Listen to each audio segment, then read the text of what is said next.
Welcome back to Made to Be Whole. Stay tuned for our discussion on peptide therapy. Made to Be Whole is intended for informational purposes only. It's not intended to replace the advice or care of a licensed healthcare professional. Participating in this podcast does not constitute a provider-patient relationship with Krista Michener, AHP Integrative Health, or any of the guests featured on Made to Be Whole. Krista Michener, AHP Integrative Health, and any featured guests aren't responsible for any losses, damages, or liabilities that may arise from use of information obtained in this podcast or associated materials. Please consult a healthcare professional for any health-related concerns that you are experiencing. Hi, this is Krista. Welcome back. We're going to talk today about peptides. I get asked a lot about peptides, and I'm always very honest in that I think they are fascinating and I have a lot of a potential, and I'm not an expert yet. There's a lot to take in. You want to do it the right way, and it's on my to-do list, but I attended a webinar sponsored by ILADS last night, and then I went back to my notes from a presentation at the last ILADS conference about peptides and thought I would share some of the things I learned that also would answer some of the questions that I hear most commonly. If you're thinking about peptide therapy, if you're hearing about the wonders of peptide therapy, these would be important things to know. So I will say a lot of people will come and say, well, I'm hearing a lot about peptides. Well, which one should I take? They want to know which is the best peptide for Lyme disease, the best peptide for long COVID or chronic fatigue or pain or whatever it is. And that's a pretty superficial question. It would be really, really awesome if there was just a set treatment for chronic Lyme that worked for everyone and a specified amount of time. But every individual is so different genetically, but then also what their symptoms are, how far they are in their healing journey, how weak or fatigued they are, that there has to be a lot of individualization when it comes to peptide therapy. So the individual who spoke at the webinar with ILADS and at ILADS is Dr. Parpia, who is an ND who works at Gordon Medical. They do some really, really cool work. I had the honor of hearing a couple of them speak at the most recent conference and was very impressed by the scientific rigor, their compassion, their protocols. They really are doing very exemplary work. So peptides are naturally occurring molecules. They're not long enough to be a full protein. A protein is made up of 50 or more amino acids, but peptides contain fewer amino acids, anywhere from 2 to the 50. And they're kind of byproducts of the larger proteins, and they act as signaling molecules. So peptides help your cells know what to do. So different cells need different directions. Peptides are kind of messengers. They have some very specific functions. So that's why the choice matters, not just which peptide, but the dose and the duration and what order you choose them in. And they work very synergistically with a lot of other therapies. And one of the things that I thought was really striking from Dr. Parpia's presentation is she said that they have enabled her to get her patients better much, much faster. So the numbers she threw out in the webinar are a patient that it would have taken her 5 years to get better in the past. It's about 2 years. If she has a patient that prior to her getting into the world of peptides would have taken 2 years to get better, it takes about 1 year. Now, note that in both of those examples, healing is not nearly as fast as we want it to be. We would love it if this were weeks or months or, just you're in and out, you're done, you start taking the right thing's happening, because we're talking about putting Humpty Dumpty back together again and then plugging him back in and teaching him how to do his thing again. So if you've progressed to the point that you're very, very chronically ill, there are a lot of broken pieces that need reassembled, spaces in your body that need remodeled. There needs to be a lot of contractors brought in, a lot of subcontractors doing a lot of work to get everything to work the way it should. And that's going to take time. So again, if we go back to, for example, chronic Lyme disease or other vector-borne infections, you have the infection itself, but then you also have the sequelae of the infection. You have what damage happened because of the long-term effects of this thing hanging out in my body, and you have to address both. Another thing I thought was pretty striking in her presentation was that she found that peptides worked much better than herbs for her sensitive patients. And I was helpful for her to describe why, because it affirmed something I'd seen in my practice, but haven't really found the vocabulary for. So particularly in patients with MCAS, peptides are much chemically simpler, but they work as well as better. So because what is in our herbal preparations is more chemically complex, it can trigger a lot more reactions. So you can have herbs that are generally fantastic for Bartonella, allicin, oregano, we use Hutinia, other things, even Cryptolepis. You have some people who do fantastic on it. And then some people, even though I'm starting them on a drop, it's almost unbearable and they don't get past it. Now, most people can work up and get to larger doses, but if you're that person who can never get past that baby dose and never tolerate more than a whiff of anything, herbs may not be the best bet for you, and peptides would probably be a really good choice for rebuilding. She described peptide therapy as precision signaling support. So if you think of like air traffic control, bringing in professional consultants to make this the safest, most effective airport and airways in the universe, it's that sort of thing. It's support, and it helps the nervous system that's dysregulated.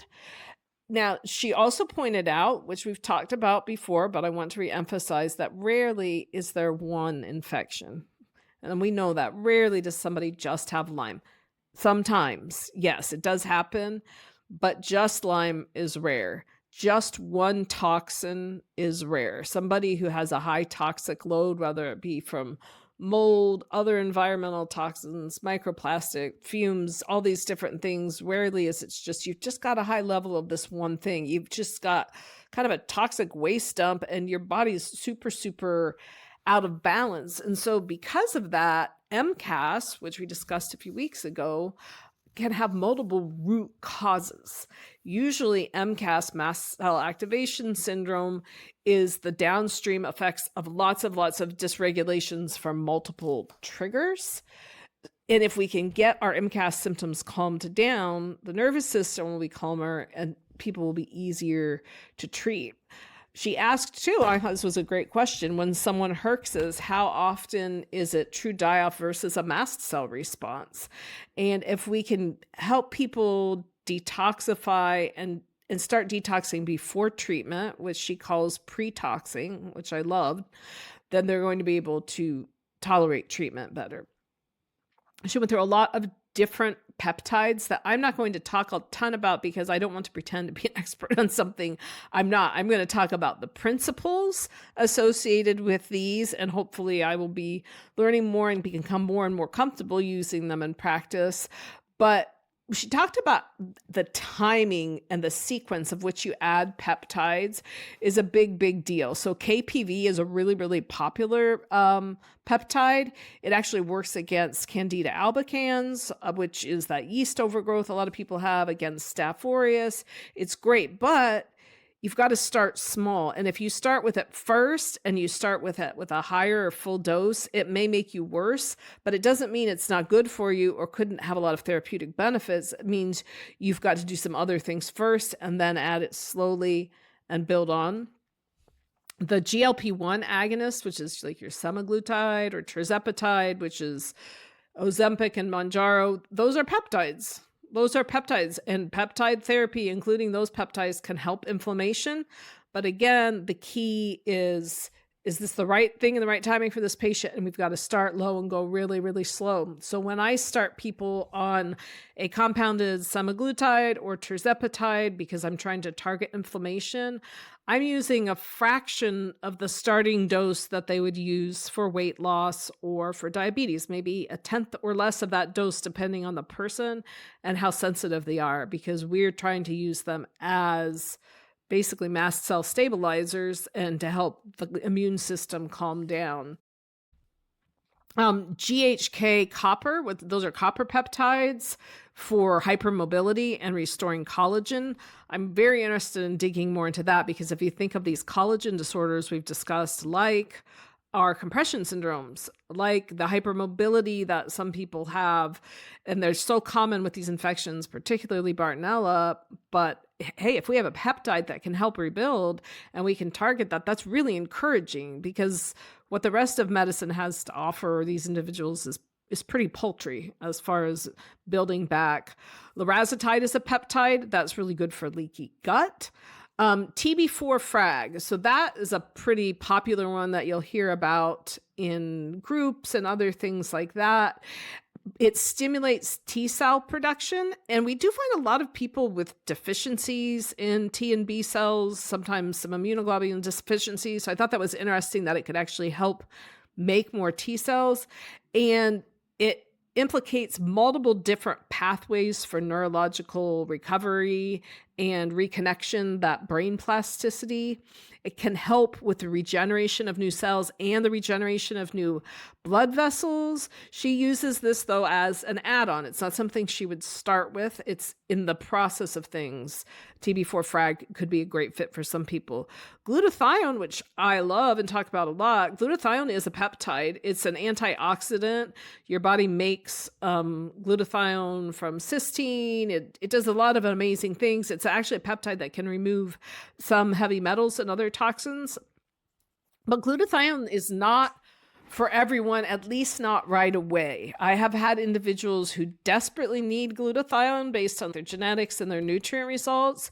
But if you give it to them before pushing up those precursors like the NAC, sulforafine, helping kind of start the detoxification gently, sometimes the glutathione can cause a severe Herxheimer reaction. So I will rarely let somebody just do IV glutathione if they haven't done other things first, or if I'm not comfortable with where they are symptom-wise, because it can definitely stir things up if your body's not ready for it.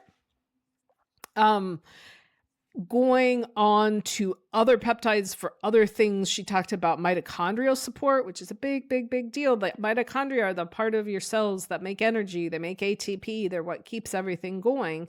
So there are specific peptides that can help mitochondrial support. Humulin is a good one.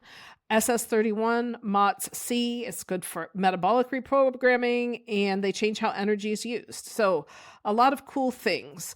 Just remember that peptides don't work in isolation. They depend on other things working around them. You have to have a functional endocrine system, because when you talk about messenger molecules, your endocrine system, which is your hormones, and you have a lot of different hormones. It's not just your testosterone, estrogen, progesterone, sex hormones. Insulin is a hormone. You have thyroid hormones. We have lots and lots and lots of different hormones. If you don't have your endocrine system working to play their part in all this, the peptide therapy is not going to have enough bang for its buck. You've got to give them, imagine our air traffic control analogy. It doesn't matter if you have all the right people in the air traffic control tower and they've got all the best experience and they know how to make it work.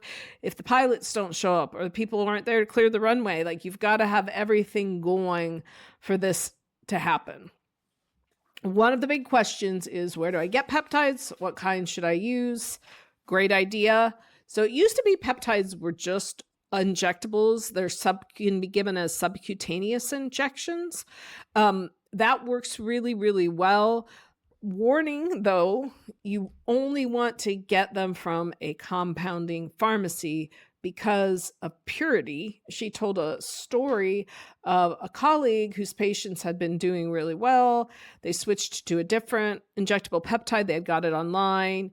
He had the peptide tested and it was full of heavy metals. So this person was injecting something toxic into them. It is not worth saving a few bucks to DIY some of this stuff. If there's something that's pharmaceutically available that we know is clean from a trusted source and you're injecting it into your body, do not go to Amazon for your solutions, okay? Not a good idea. Find someone who can prescribe for you and do it the safe way. Even though it's going to cost you a little more, it's totally worth it. When you talk about peptides these days, we actually have oral options, which we did not have for a long time. Now, again, all things are not created equal. I do not suggest going on to Amazon to buy your peptides. I love Amazon. I buy cleaning supplies there. I buy a lot of things on Amazon, but that's not where you want to go for peptides or other medical things. Just the end of conversation.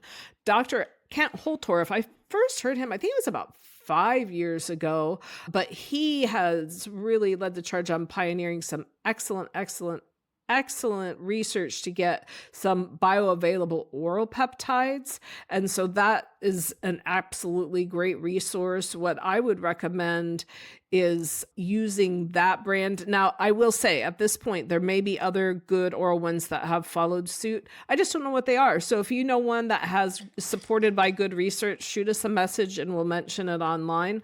But integrative peptides is that website. So integrativepeptides.com.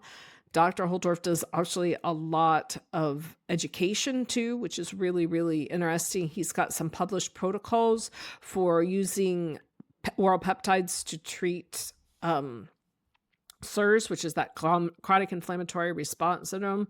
So your source matters. Your source not just for your products, but also for your information. That's something else I would really, really caution. So with AI, which is super great. We love AI. We love some of the things it's doing. It does not replace the experience or practical knowledge of somebody who has actually been practicing and using these things. So it's not like you can't ask AI to say, oh, show me a sample protocol for oral peptides from XYZ that will work for someone with Lyme disease. And then you hold on to that like it came from God himself. And that's the only thing that's going to get you better. You can use it as a starting point. You can use it as a talking point to ask questions. But AI is not actual intelligence. It is just a way that somebody really smart has figured out how to harvest information from lots of different choices and summarize it. And as I hope you know, not everything that it's harvesting from is reputable material. It's just saying what's out there. It's got algorithms that feed it. So do not get married to AI as what's going to get you better. And I really am to the point where if you trust AI more than your provider, I don't think you should come to me. It's nothing personal, but you're wasting your money. If you've got all the answers, fine. If you just need someone to write the prescriptions for what the computer tells you, go back to school and get a license, because it's not going to be me. We'll be partners and talk things through, but I'm not going to be trumped just because ChatGPT told you. But that's all. If you go on about what peptides can do, they can help regulate the immune system. They can help regulate your circadian rhythm, which is being awake at the right times and asleep at the right times, hormone balance, injury and tissue repair, insulin sensitivity, libido support, helping people who have weakness, metabolic issues, all sorts of things. It's just that you want to do the right ones in the right way for you. And I would encourage you to go out, find people who are skilled in this. I hope to become one of them at one point. I would love to hear any stories from people who have benefited from peptides. But just remember, with peptides, like with every thing in health, and I'm not going to say new thing in health because peptides weren't created, they were discovered, right? They exist naturally. They're chains of amino acids. But with anything health related, just hold on. Just gather information from as many places as you can. Remember that, and you can come back on me if I'm wrong about this, but I do not believe we're ever going to find a magic cure for Lyme disease or Babesia or Bartonella or long COVID, because all of these are multi-system diseases that have caused persistent inflammation, persistent immune dysfunction, have disrupted bodily integrity, and it is going to take not just treatment that will kill the infection or stop the infection, but it's going to take fixing all these symptoms and putting Humpty Dumpty back together again. And the whole idea of using some of these interventions before you're horribly, horribly ill is so you don't fall off the wall. Humpty Dumpty sat on the wall. Stay off the freaking wall. Do what you can now to give your body what it needs to rebuild. Identify if there are nutrient deficiencies that are going to be keeping you from being able to reduce inflammation, that's going to impair your immune system. It's going to be a lot of different pieces and a lot of different parts, but there's always hope on the journey. One other announcement, and the details will be coming out to our patients in a few months. Because we know this is really overwhelming, we do have an incoming inaugural class of health coaches at AHP. What is a health coach and how will that work for existing patients? We will send you the details, but our essential motivation for this is we have a couple of different categories of patients. So we have a handful of patients, they come in once, maybe twice a year. They get one thing refilled. They want their labs done. They just kind of want to have us on retainer, us to be there. They might have us help them out if something unexpected goes wrong. Very low maintenance. We're just there as a resource for them. We have a lot of patients who are more your standard chronic illness infection type patients who they have periodic appointments, maybe every 3 months. Sometimes it's sooner at the beginning of treatment. They call us if something goes wrong, oh, I ran out of refills, I think, but I'm not expecting to hear from them between appointments. They periodically call us for clarification, but basically you give them a treatment plan. They follow the treatment plan. They come back for their next appointment. We make changes to the treatment plan. It's pretty straightforward. But then we have a lot of patients, and this is not a complaint, it's descriptive of who we take care of, but we have a lot of patients largely because of the inflammation and everything that's going in their head and the uncertainty and then the anxiety that everything can stir up. They need a lot of reassurance. They need a lot of hand-holding, and they're very overwhelmed. They've got brain fog and they've got anxiety, and we're asking them to take, this many supplements, and we've got a new prescription, and they don't know how to change their diet. It's just completely overwhelming. And they can only even take in so much during a visit because, again, they're inflamed, their brain's on fire. So people who have that personality deal with it in a couple different ways. Some people just suffer alone and in silence, and we don't hear about it till the next time. And I say, hey, you should have called me. We could have helped talk you through it. Some people will reach out a couple times for reassurance, but they kind of can trust our judgment and they will accept the reassurance and we can clarify things and it's good. But then we have a subsection of patients and parents of patients for our kids who just have a higher level of need and they want more frequent interaction with our office. They would like to have a biweekly or monthly visit with someone who can help talk to them about their treatment plan, help them figure out practical ways to do things, do more teaching about the illness, just want someone to tell them it's okay. And so what we're trying to balance as a practice is how do we make sure those patients get what they need without taking up so much time that we can't take care of other patients and we get behind on your refill requests because we've got people calling us in an emergency state constantly. So we're going to have these health coaches that you'll be able to schedule visits with your health coach between visits with your provider for a higher level of support. You can just check in with them every other week. You can do it every week if you want. You could do it once a month, or you can say, I see Krista every 3 months or Rachel every 3 months. I'm going to see this person at 6 weeks because if I have questions, I'm going to hang on to them. I'll talk to them. And then what we will do for those people who engage in that service, we will have your health coach be your main contact for the office. That way you don't have to worry if you gave a message to one person and then you hear back from someone else. Like there's going to be one person who knows you, who knows your story, who's your contact person. And I think it's going to be really exciting because we're going to have the ability to give more.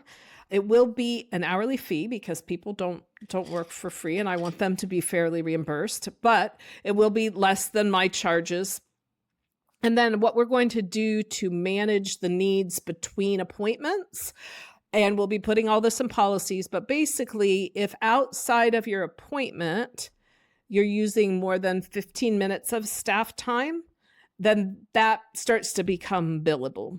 And the reason I'm doing this, just trying to help everyone understand, it's not because I am super, super greedy and I just want money and I don't want to help people. That's not it at all. But I have staff who works really, really hard and we have a lot of people with high needs. And sometimes you can have a couple of people that take up so much time that we're neglecting everyone else. So I want to make sure that time is accounted for.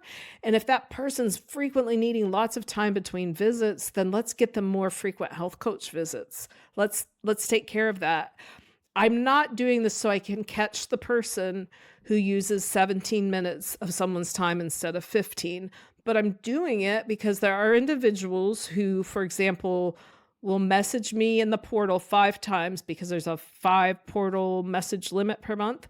When that gets used up and they're not longer allowed to message me, they will start messaging another staff member until their messages run out, or they'll start calling the office and frequently and leaving messages wanting detailed things.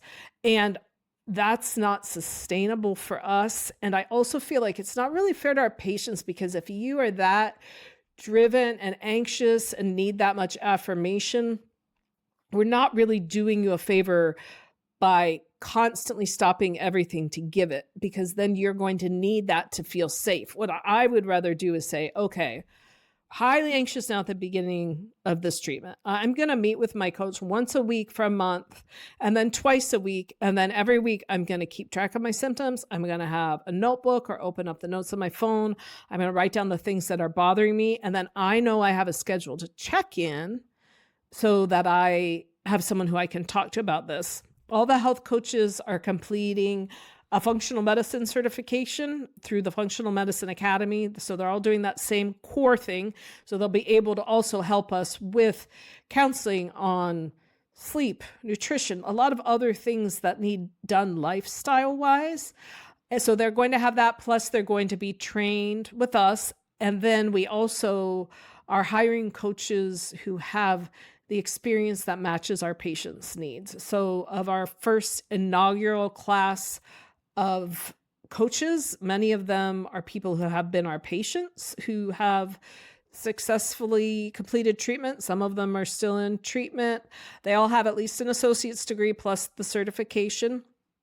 We have some who are parents of people who have had these infections. So being able to have someone who can guide parents through this and just understands your life situation. So again, this is not a counselor, but what I am viewing it as is a health coach / peer support specialist, somebody who can help you with the nuts and bolts of making that treatment plan work, finding out what the barriers are in your life, helping support you with diet and lifestyle changes, but who also can listen and they get it because they've been there.